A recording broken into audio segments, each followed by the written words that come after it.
It's my favorite time of the week. It's Doubling Down with Colin Sheehan, and I'm so excited to welcome back an old friend.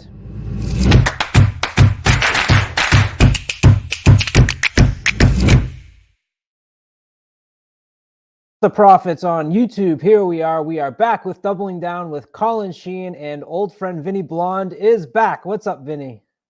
Not much, man. Not much. Thanks for having me. I always love to have you return, my original Caped Crusader partner, who we started out this show together. So you're always welcome, but I always have to tease you because I always bring up these I'm standings still, because yeah. I'm last still in. place. I'm still in last. I'm still in last. 10 shows though, and some of like Dennis minus 18. I'll rag on Dennis there for a bit. That's only one show. That's right. You're Right. right. Exactly. One show. I could be minus like 100, but I don't know. I feel okay about this one. I don't know if it will put me back in the green though, depending on what it pays. That's true. That's true. And I always love to take a look at the standings. We've been following the Derby Trail because that's where the action is at. And I had Kevin Kilroy on last week. Man, we just missed our biggest score on Doubling Down. We talked about it. I went strong with Hoosier Philly, a single. It cost me.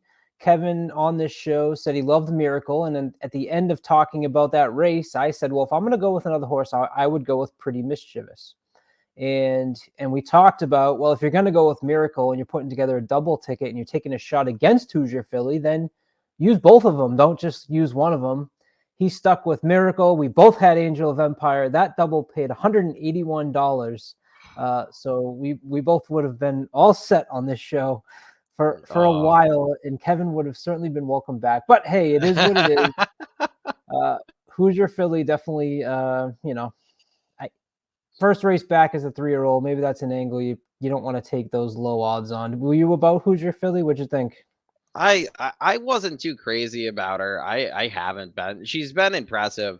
I you know, I feel like she's one of those that if she was trained by somebody else, like yeah, it's just I feel like Amos is one of those trainers that like the bottom falls out. Like I'm sure she'll bounce back, but like I feel like you never see horses trained by him winning, 5, 6, 7 races in a row like everyone thought she was gonna do. Um, they were all, they were gung ho about trying her maybe for the Derby this year. It just usually doesn't. It's just one of those things that doesn't work out. But first off the bench, I'm sure she's going to bounce back, and I'm sure she's going to be fine. She did have a bit of a rough trip there. She missed, if I remember correctly, she missed the start, or she Yeah, stumbled that at the was like start, and then she was that was wide all the whole way. yeah. That happens. I first race of the year, they weren't going to kill her to try to put her back into position. They just got her home safe. But Pretty. yeah, that's a sad double to miss. I know we were Oh, texting and we both like that. We both liked Angel of Empire, and neither of us. I don't think either of us really did much with that. I bet $10. I texted in our group text when I saw Sun Thunder determinedly at 37-1 and Angel of Empire at 18-1. I put $10 on all three of those horses. I wish I played that exacta. But Oh. I said on this show, or I said on our preview, determinedly doesn't want the extra distance. But if you told me I'd get 37, 38-1, I said I'll take a shot on that because That was you I know literally said the same thing to myself. I was like, this horse probably doesn't want the distance. Is probably more of a miler. I mean, at the turning for home, I thought determinedly still looked okay. I mean, got set a decent fractions.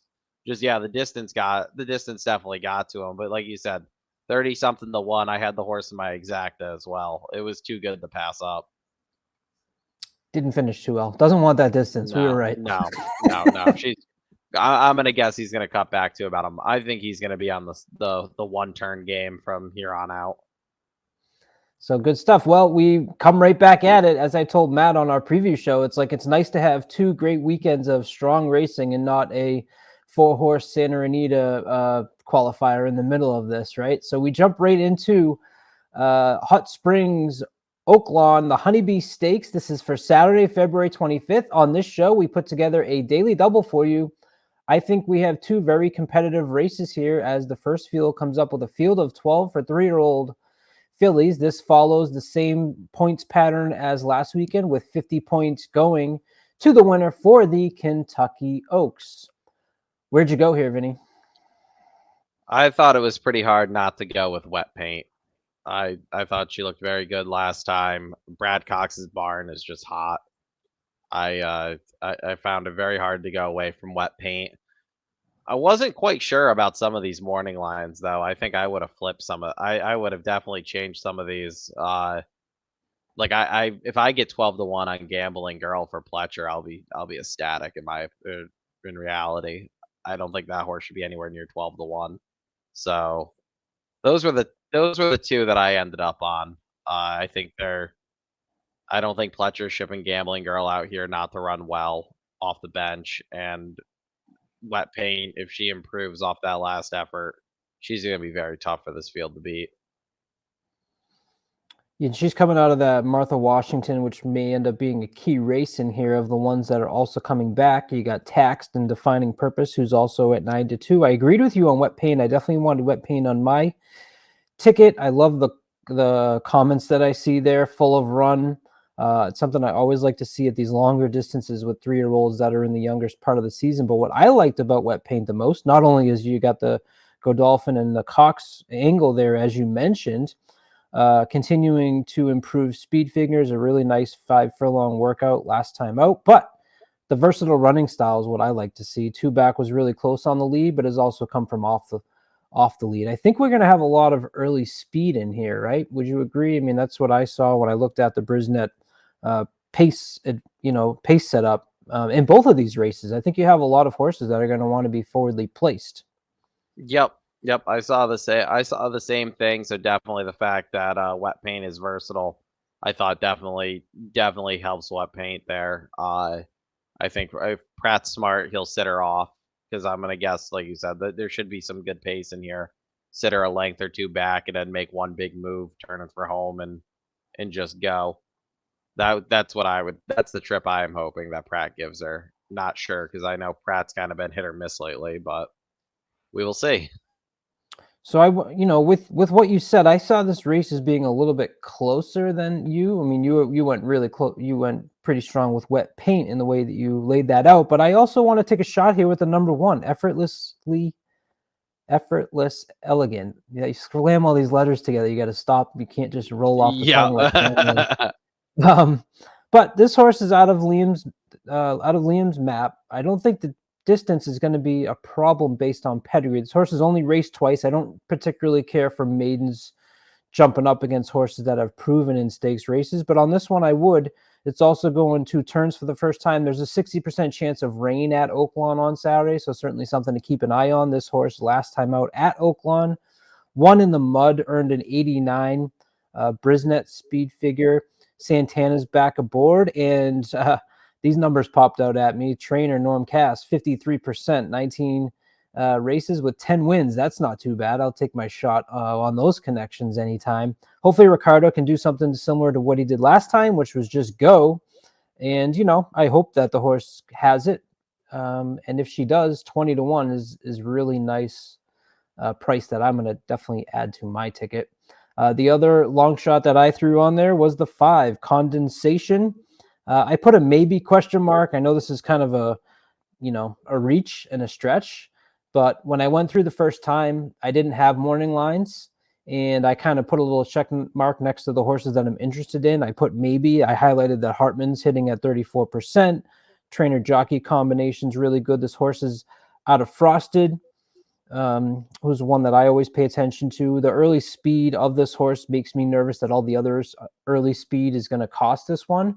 But when I saw 12-1 on a horse that I gave a check mark through my first time through, I'm not going to take that type of horse off of my ticket.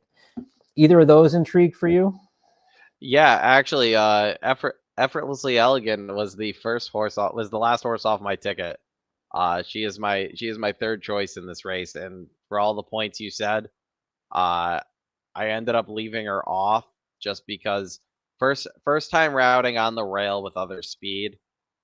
I think maybe if it's like if it really is sloppy, I'll I'll consider throwing her back on.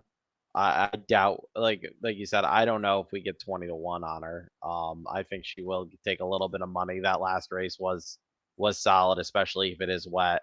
But yeah, you hit on all the points. I just with the other speed in here, I was trying to keep the ticket a little smaller just because of who I used. Because I know wet paint's probably the favorite here. I know it's technically second choice on the morning line, but I think wet paint will end up going off the favorite, and I'm using the two favorites in the next leg, so I just couldn't go too deep.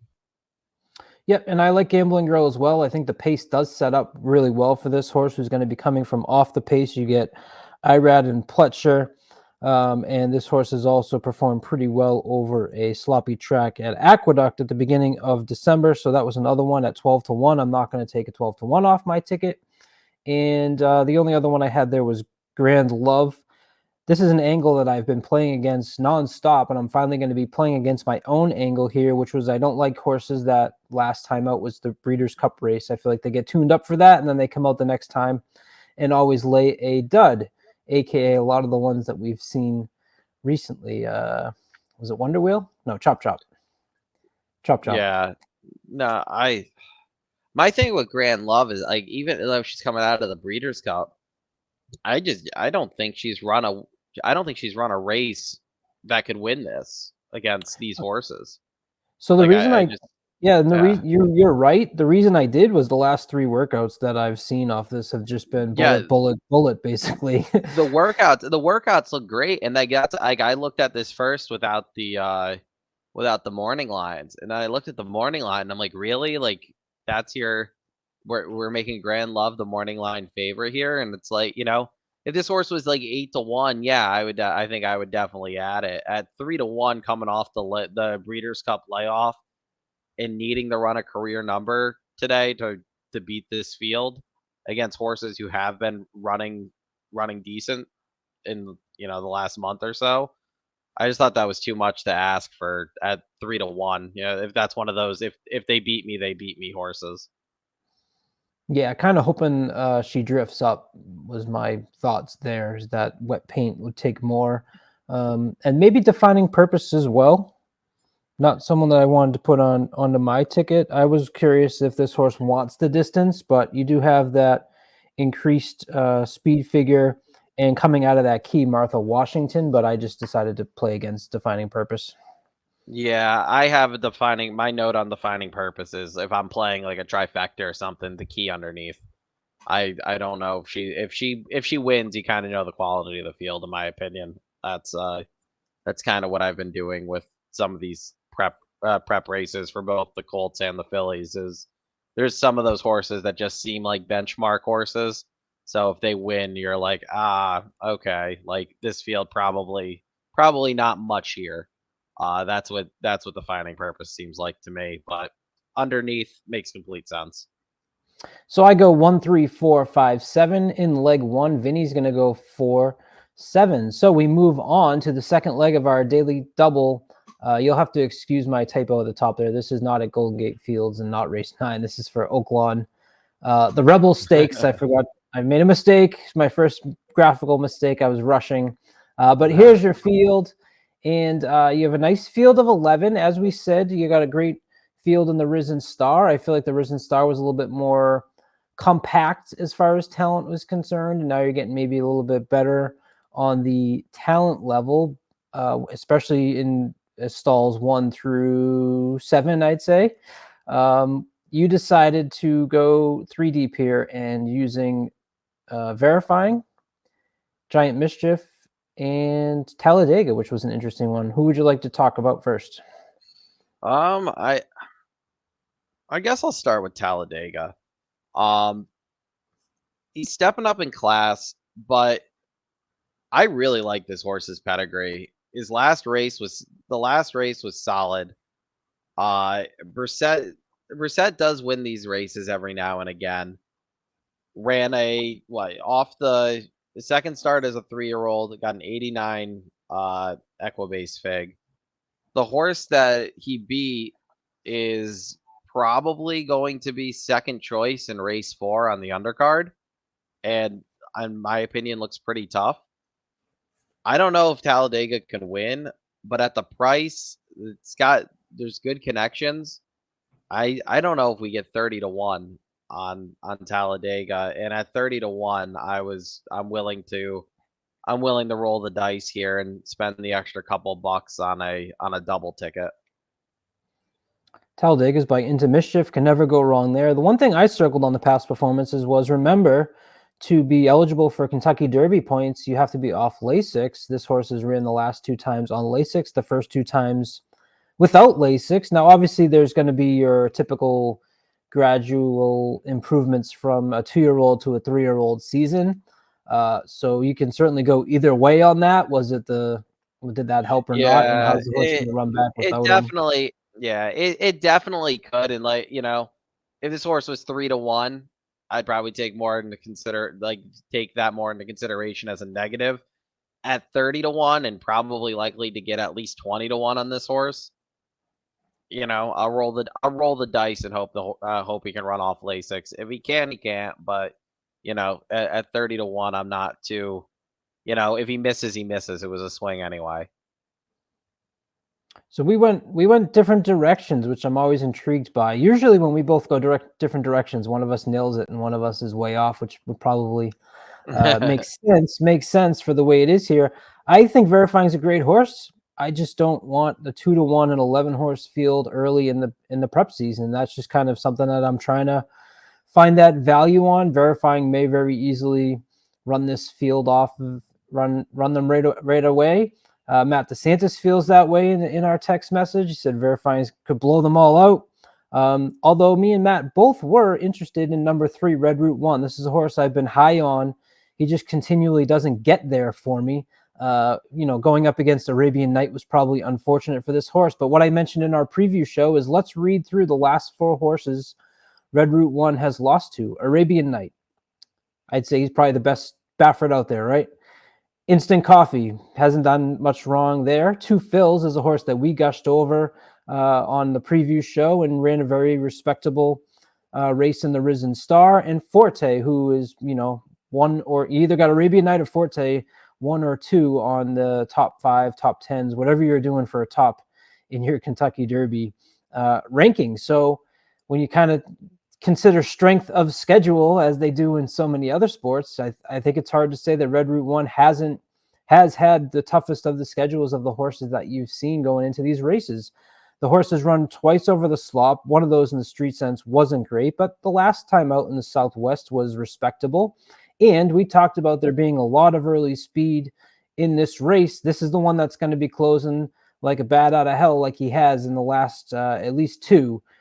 So if that speed sets up and I get 10 to 1, that was like, okay, he sealed the deal for me on a horse that I've kind of been high on throughout.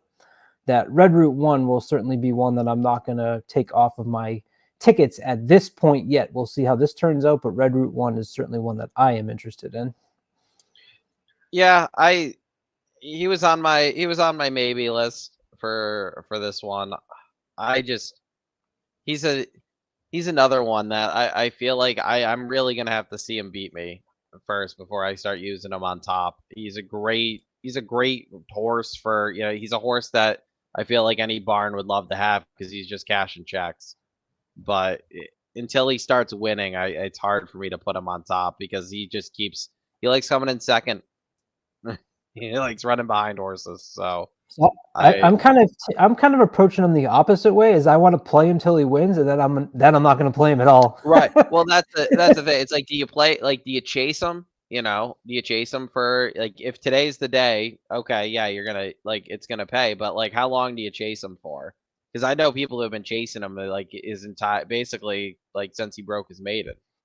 Is that It's me? like, I don't know if it's you. I know there's a couple people that are very, very high on, who have been very, very high on this horse, and it's like, he's 1 for 6.